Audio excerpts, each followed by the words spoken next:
Amy Wu and the Patchwork Dragon by Kat Zhang and illustrated by Charlene Chua. During story time, Miss Mary reads Amy's class a book about dragons. Dragons that hoard treasure. Dragons that blow fire. Dragons that fight knights in gleaming armor. Afterwards, she tells everyone to make their own dragons. Make them special, she says. Make them yours. Sam draws a dragon with enormous teeth. He crafts the wings from postage stamps. Willa sculpts a dragon with a big fat belly. She strings daisies for the tail. Amy paints a dragon with a long, thin body. It has horns like a stag and claws like an eagle. Are you sure that's a dragon? Asked Sam. It doesn't look like a dragon, adds Willa. Amy says. Maybe they're right. Amy scribbles with her pencil and doodles with her crayons. She glues beads to the paper and some to her hair. Bits of dragons emerge. Dragons with shiny green scales, dragons with leathery wings. They look great. They look just like dragons in Miss Mary's book.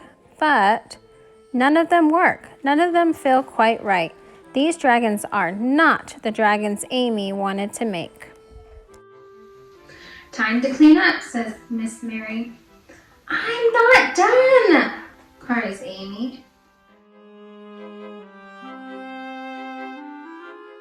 The rest of the class put their dragons on the show and tell table, but there's nothing from Amy.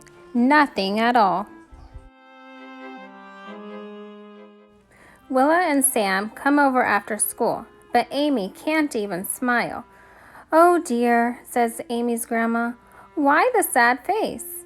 So Amy tells her. Her grandma gets a twinkle in her eye. Come, she says, let me tell you a story.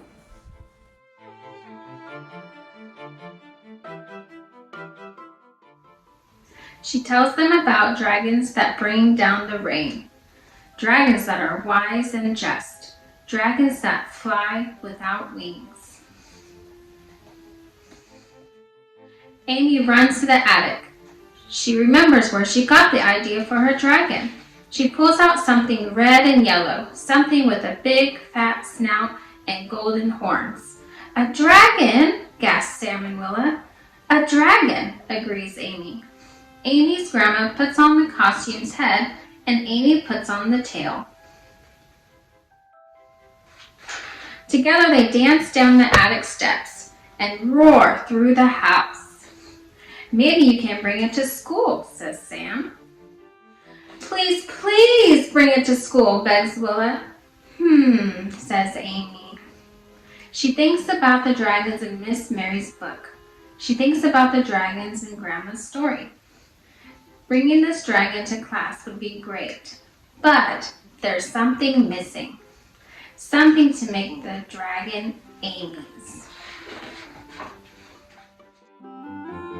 After Sam and Willa go home, Amy begins to plan.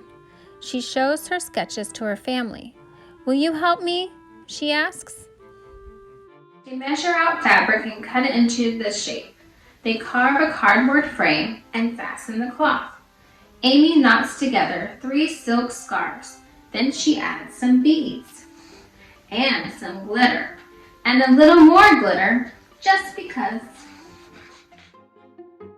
Ready? asks Grandma. Amy takes a deep breath. Ready, she says. Amy comes to school with a big paper bag. The other children gather around. Is it your dragon? asks Willa. Show us, cries Sam. Amy puts on the dragon's head. She invites Will and Sam beneath the dragon's tail. Together they dance through the classroom and roar between the desks. Everybody cheers. Miss Mary laughs so hard she can't even breathe. Amy's dragon is red and yellow. It has a big, fat snout and golden horns. It has enormous green wings and a tail of 3 silk scarves, and beads and glitter, lots of glitter. It works splendidly. It feels just right.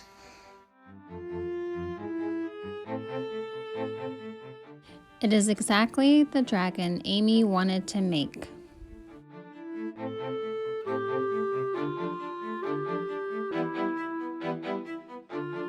This video has been brought to you by the Child Development Behavioral Specialist.